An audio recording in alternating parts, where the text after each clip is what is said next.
Hello, I'm David Chaston with 90 at 9, brought to you by interest.co.nz.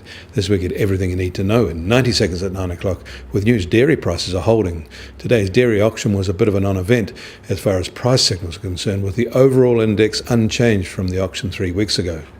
Whole milk powder prices were marginally firmer. Skim milk powder prices were marginally weaker. Butter was down 3.2%, while cheese was up 1.3%. At least today's auction brings an end to 4 consecutive drops, and the volumes sold rose. The good news is that prices in New Zealand dollars are up 0.8%.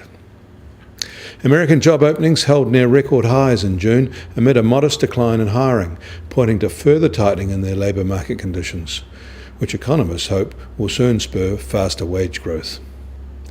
US consumer credit grew much more slowly in June than expected. It moved above $3.9 trillion for the first time, but the undershoot to market expectations was $5 billion and was $15 billion lower than the growth in the previous period. In Canada, one of Fonterra's rivals, Saputo, the company that acquired Murray Goulburn in Australia, has reported lower earnings amid rising costs and lower prices for its ingredients business. Fonterra report its 2017-18 result in late September. In Germany, their exports remained flat in June from May, held back by trade war actions, but they were 7.8% higher than the same month a year ago. Their industrial production declined more than expected in June from May. Meanwhile, the country's current account surplus grew 17% in June compared with the same month a year ago. China's foreign currency reserves rose in July. Analysts had expected a small slip, so this is a stronger result than expected. Later today, we'll get China's July trade balance data.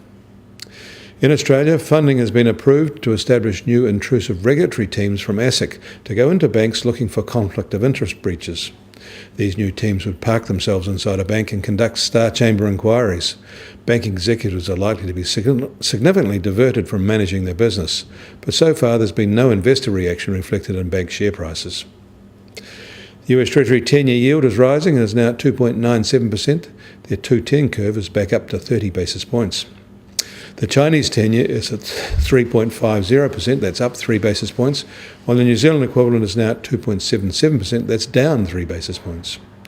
And gold is up $1 in New York and now just on $1,209 an ounce and holding at its 18-month low. Meanwhile, US oil prices are little changed today and still just over $69 a barrel, while the Brent benchmark is just over $73.50 a barrel. The Kiwi dollar is starting today unchanged at 67.3 US cents. On the cross rates, we're also little changed at 91 Aussie cents and 58.1 euro cents. That puts the TWI at 70.9 and its lowest in more than a month. I'm David Chaston. That was 90 at 9, brought to you by interest.co.nz.